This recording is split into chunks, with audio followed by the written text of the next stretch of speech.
Hello students, welcome to my channel. तो आज हम स्टार्ट कर रहे हैं केमिकल रिएक्शन ऑफ अल्कीन्स। तो केमिकल रिएक्शन ऑफ अल्कीन्स के अंदर हमने दो रिएक्शन कर लिए थे। एक जो था वो हाइड्रोजिनेशन का रिएक्शन था, और उसके बाद जो दूसरा रिएक्शन था वो हाइड्रो हेलोजिनेशंस का था, मतलब एडिशन ऑफ हाइड्रोजन हेलाइड्स। तो दो रिएक्शंस हमारे हो गए थे। आज का हमारा तीसरा रिएक्शंस है वो है हाइड्रेशन का। तो हाइड्रेशन हम किसको कहेंगे? Third one reaction of alkenes में हमारे पास क्या होगा? हाइड्रेशन। हाइड्रेशन। तो वीडियो को लास्ट तक देखिएगा तो आपको बहुत फ़ायदा हो जाएगा। अब हाइड्रेशन में हम कहते हैं addition of H2O across double bond. अब हम अल्कीन्स के अंदर वाटर की एडिशन करेंगे, तो मतलब डबल बॉन्ड के ऊपर हमने H2O को ऐड करना है। तो यहाँ पे हम कहेंगे कि हमारे पास हाइड्रेशन का प्रोसेस क्या होता है? Addition of H2O across double bond.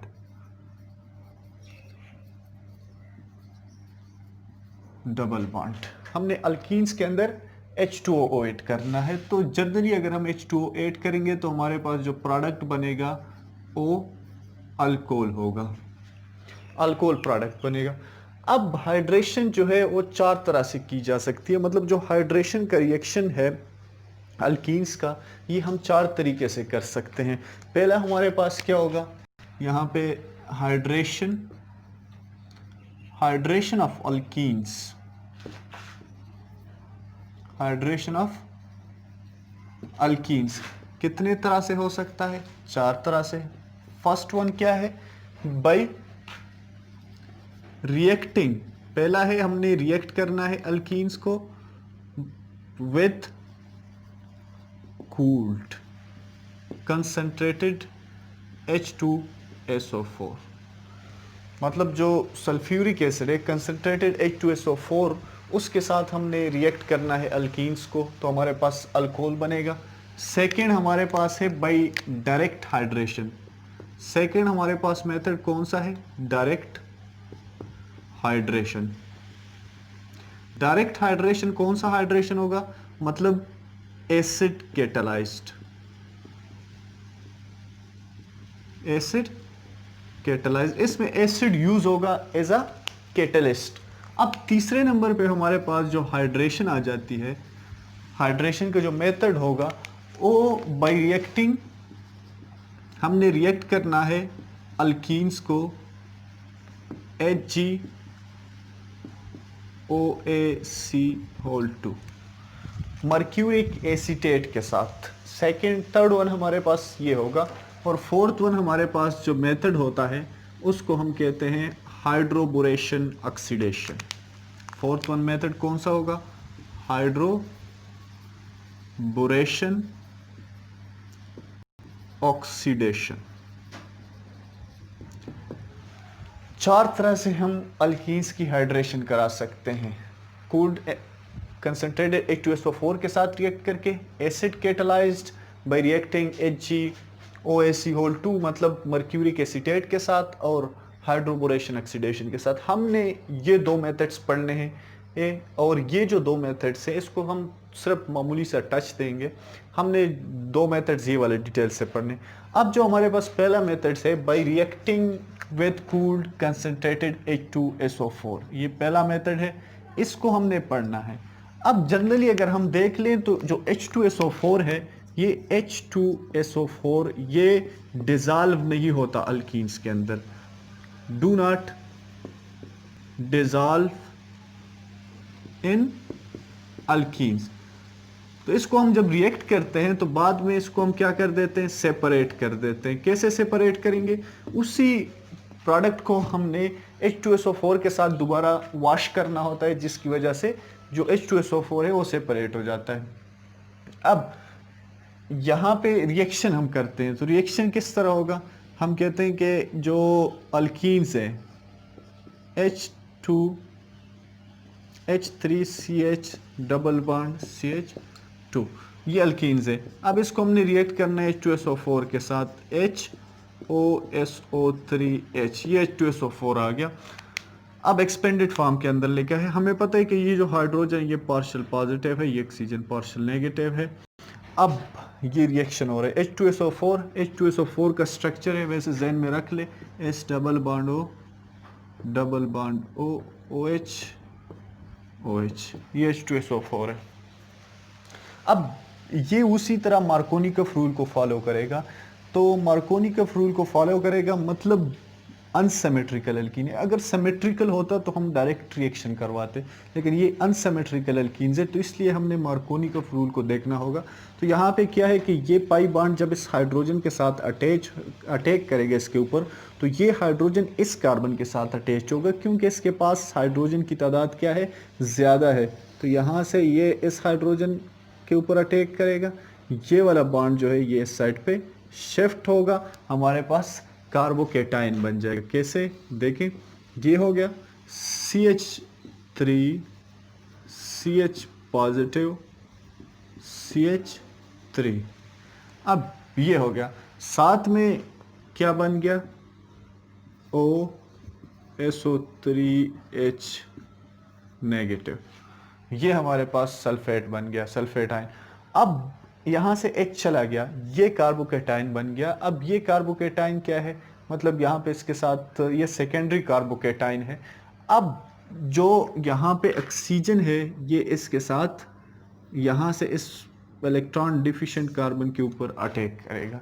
तो जब ये इलेक्ट्रॉन डिफिशिएंट कार्बन के ऊपर अटैक करेगा तो हमारे पास जो प्रोडक्ट है वो क्या बनेगा, ये इसके साथ अटैच हो जाएगा, CH3 CHOSO3H CH3। अब यहाँ पे तो अल्काइल, मतलब हमारे पास अल्काइल सल्फेट बन गया, अल्काइल हाइड्रोजन सल्फेट। लेकिन अब हमारा जो रिएक्शन है वो हाइड्रेशन का है, इसके अंदर हमने H2O को ऐड करना है। तो ये स्टेप के बाद नेक्स्ट हम इसके अंदर H2O ऐड करेंगे, तो हमारे पास प्रोडक्ट अल्कोहल बनेगा, H2O, ये हमारे पास हो गया HOH। अब हमें पता है कि इस ऑक्सीजन के पास इलेक्ट्रॉन पेयर्स मौजूद होते हैं, तो ये वाले यहाँ से इस हाइड्रोजन के ऊपर अटैक करेगा, और ये जो हाइड्रोजन और ऑक्सीजन के दरमियान जो इलेक्ट्रॉन्स हैं ये ऑक्सीजन की साइड पे शिफ्ट हो जाएगा। तो हमारे पास क्या बन जाएगा, CH3 CHOH SO3H। अब ये ऑक्सीजन पॉजिटिव होगा, क्योंकि ऑक्सीजन हमें पता है इसकी वैलेंसी क्या है, ये 2 बॉन्ड बना सकते हैं, यहाँ पे ये 3 बॉन्ड बना रहा है, तो इसके ऊपर पॉजिटिव चार्ज आएगा, और CH3 उसी जगह। अब हमारे पास बन गया OH नेगेटिव। अब क्या होगा कि ये जो ऑक्सीजन है ये अपने इलेक्ट्रॉन दोबारा लेगा, यहाँ से जो OH है ये उसी कार्बन के ऊपर अटैक करेगा, तो इससे इस कार्बन की वैलेंसी भी सेटिस्फाई हो जाएगी, और हमारे पास हमारा प्रोडक्ट भी बन जाएगा CHOH CH3, क्या बन गया, अल्कोहल। और साथ में जो H2SO4 था वो भी उसी तरह वापस आ गया। तो ये जो रिएक्शंस है, इस रिएक्शन में स्टेप वाइज हमने किया। तो ये हमारे पास, हमने सबसे पहले अल्कीन्स जो है अनसिमेट्रिकल अल्कीन्स, बात याद रखनी है, अनसिमेट्रिकल अल्कीन्स को कूल्ड कंसंट्रेटेड H2SO4 के साथ रिएक्ट किया, प्रोडक्ट हमारे पास क्या बना, अल्कोहल्स बना। तो ये पहला एक मेथड था कि जिसको हमने कहा था कि हम रिएक्ट करेंगे इसको कूल्ड कंसंट्रेटेड H2SO4 के साथ। अब सेकेंड रिएक्शन भी सेम इसी तरह है, हमने क्या करना है, डायरेक्ट हाइड्रेशन करनी है। हाइड्रेशन हमारे पास कौन सी हाइड्रेशन होगी, ये एसिड कैटालाइज्ड हाइड्रेशन होगी, मतलब हमने H पॉजिटिव को रिएक्ट करना होगा। तो यहाँ पे इसको रेस कर देते हैं, क्योंकि सेकंड मेथड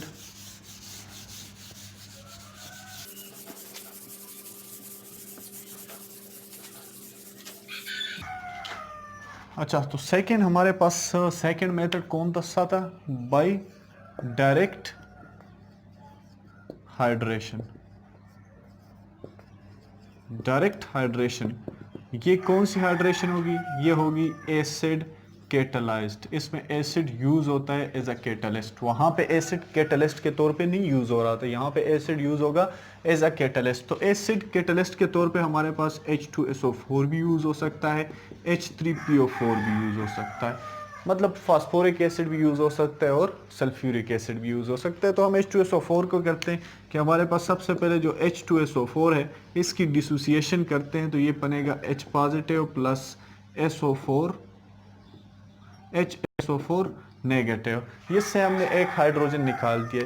अब क्या होगा कि जो हमारे पास अल्कीन्स हैं, यहाँ पे अगर अनसिमेट्रिकल अल्कीन्स के साथ करते हैं CH double bond CH2 plus H positive, क्या होगा, ये हमारे पास आ गया एसिड। तो क्या होगा, डायरेक्टली ये अटैच होगा इस कार्बन के साथ, क्योंकि इसके पास हाइड्रोजन ज़्यादा है। तो अटैच कर लें इसको, CH3 CH positive CH3, carbocation बन गया इंटरमीडिएट। अब क्या होगा, अब यहाँ से हमने ऐड करना है इसके अंदर H2O को। ऑक्सीजन के पास इलेक्ट्रॉन्स पेयर दें, क्या होगा, ये अटैक करेंगे इसके ऊपर, तो प्रोडक्ट हमारे पास बनेगा CH3 CHOH CH3, oxygen positive आ गया। अब क्या होगा कि एक प्रोटॉन को हमने रिमूव करना है, ये इलेक्ट्रॉन इस साइड पे जाएंगे, H पॉजिटिव निकल जाएगा।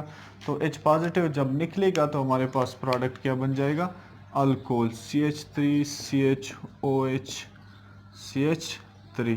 और ये जो H पॉजिटिव निकला, इस H पॉजिटिव को रिएक्ट करे HSO4 नेगेटिव के साथ, तो प्रोडक्ट हमारा बनेगा H2SO4। एसिड कैटालाइज था, कैटालिस्ट रिएक्शन से उसी तरह निकल गया जिस तरह एंटर हुआ था। तो सेकंड मेथड हमारा डायरेक्ट हाइड्रेशन का है, एसिड कैटालाइज का। अब एसिड के साथ रिएक्ट करने का फ़ायदा क्या है, अगर हम एसिड के साथ रिएक्शन करते हैं तो हमें ये पता चल जाता है कि ये कौन सा अल्कीन्स है जिसको हम रिएक्ट करवाते हैं। मतलब क्योंकि उसमें कार्बोकेटाइन बनता है, और कार्बोकेटाइंस, जितना कार्बोकेटाइंस के साथ अल्काइल ग्रुप ज़्यादा होंगे उतना ज़्यादा स्टेबल होगा, मतलब जितने हाइयर अल्केन्स होंगे उतना वो ज़्यादा स्टेबल होगा।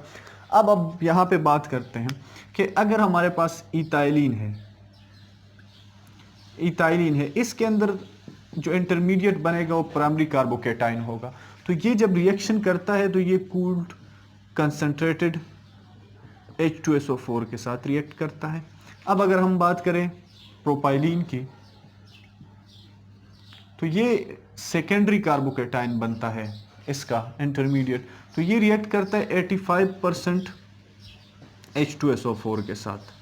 अब बात करते हैं हमारे पास जो नेक्स्ट है आइसोब्यूटाइलिन, इसमें जो कार्बोकेटाइन बनता है वो टर्शरी कार्बोकेटाइन होता है, तो ये रिएक्ट करता है 65% H2SO4 के साथ। मतलब हमें पता चल रहा है कि ये कौन सा अल्कीन यूज़ हो रहा है, क्योंकि जो H2SO4 है वो क्या हो रहा है, डाइल्यूट हो रहा है। सोल्यूशन हमारे पास डाइल्यूट हो रहा है, डाइल्यूट H2SO4 के साथ रिएक्ट करता है, ये उससे भी डाइल्यूट H2SO4 के साथ रिएक्ट करता है। तो हमें पता चल जाता है कि यहाँ पे कौन सा अल्कीन यूज़ हो रहा है। और ये थर्ड मेथड हमारे पास रिएक्टिंग HG, तो ये जो मर्क्यूरिक एसीटेट है इसके साथ हम रिएक्ट करते हैं। जो हमारे पास रिएक्शन होता है वो रिएक्शन आप लोगों ने नाम सुना होगा, ऑक्सीमर्क्यूरेशन और डीमर्क्यूरेशन का रिएक्शन होता है। इसमें हम THF को यूज़ करते हैं, टेट्राहाइड्रोफ्यूरेन को यूज़ करते हैं, हमारे पास प्रोडक्ट बन जाता है अल्कोहल। अब ये जो हाइड्रोबोरेशन ऑक्सीडेशन है इसमें BH3 को हम यूज़ करते हैं जो बोरेन है, और B2H6 को यूज़ करते हैं जो डाइबोरेन है। इसमें भी जो कैटलिस्ट यूज़ होता है THF यूज़ होता है, टेट्राहाइड्रोफ्यूरेन, तो हमारे पास प्रोडक्ट बन जाता है। ये हाइयर लेवल्स पे है, तो इसलिए हमने सिर्फ जो हमारे कोर्स के मुताबिक था इन दोनों को डिस्कस किया है, by reacting with cooled concentrated H2SO4 और बाई डायरेक्ट हाइड्रेशन। तो ये हमारा आज का टॉपिक था। अगर इसके हवाले से कोई भी क्वेश्चन हो तो प्लीज़ कमेंट सेक्शन में कीजिएगा। Thank you.